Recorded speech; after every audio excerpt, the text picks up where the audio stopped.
Joseph Medicine Crow. Anthropologue, historien autochtone, vétéran de la Seconde Guerre mondiale et dernier chef de guerre de sa nation, est né en 1913 près de Lodge Grass au Montana. Il est élevé par les anciens de sa communauté qui lui transmettent un savoir précieux. Ils lui apprennent notamment à chasser et à traquer le gibier, à monter à cheval et à endurer les grands froids. De plus, Yellowtail, l'un de ses grands-pères, lui raconta l'histoire de grandes batailles de sa tribu auxquelles il prit part. En effet, le vieil homme a notamment servi comme éclaireur auprès du général George Custer lors de la bataille de Little Bighorn. Qu'est-ce que la bataille de Little Bighorn? Lorsque d'importantes réserves d'or furent trouvées dans les montagnes noires du Montana et du Dakota, le gouvernement américain envoya l'armée pour expulser les communautés Lakota et Cheyenne qui y habitaient.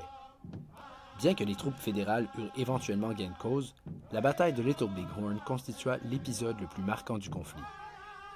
Le 25 juin 1876, le général Custer et ses troupes furent surpris puis anéantis par une force de 1500 guerriers Lakota et Cheyenne, marquant ainsi la dernière véritable victoire autochtone contre l'armée américaine. Cette bataille pénétra à la fois dans l'imaginaire de la population américaine et des nations autochtones. Mais revenons maintenant à notre personnage. Medicine Crow est le premier membre de sa nation à s'inscrire à l'université et à obtenir, en 1939, une maîtrise en anthropologie. Il se spécialise sur la question des effets de la culture européenne sur la vie économique, sociale et religieuse des Premières Nations. Les études de Crow sont toutefois interrompues par la Deuxième Guerre mondiale. En effet, l'universitaire est mobilisé en 1943, ce qui l'empêcha de terminer sa thèse de doctorat. Il sera employé comme éclaireur en Europe au sein d'une unité d'infanterie, suivant ainsi les traces de ses ancêtres. Crow s'illustre par sa bravoure en menant un détachement de soldats contre des positions allemandes, en capturant vivant un soldat ennemi et en pénétrant un camp SS où il réussit à voler 50 chevaux. C'est seulement revenu au Montana, en rapportant ses histoires de guerre aux aînés, qu'il se rend compte que ces 4 actions remplissaient les conditions nécessaires pour faire de lui le dernier chef de guerre de la nation Crow.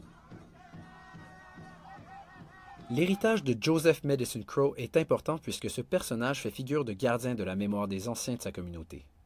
Avant son décès, il était la dernière personne toujours vivante à avoir entendu les témoignages des gens qui étaient présents lors de la bataille de Little Bighorn. Grâce à lui, ce savoir fut conservé puisqu'il transposa à l'écrit les témoignages oraux des anciens. Crow est aussi le cofondateur du Little Bighorn College, une institution d'enseignement communautaire autochtone sur la réserve Crow au Montana. Un grand honneur lui fut d'ailleurs accordé en 2009 lorsqu'il reçut la médaille présidentielle de la liberté des mains de Barack Obama. Il s'agit de la plus grande distinction pouvant être attribuée à un civil aux États-Unis. En conclusion, Joe Medicine Crow incarne le pont entre les cultures autochtones et américaines, de même qu'entre les différentes générations. Et comme l'a dit l'historien Herman Viola, lui serrer la main, c'est serrer la main à l'histoire.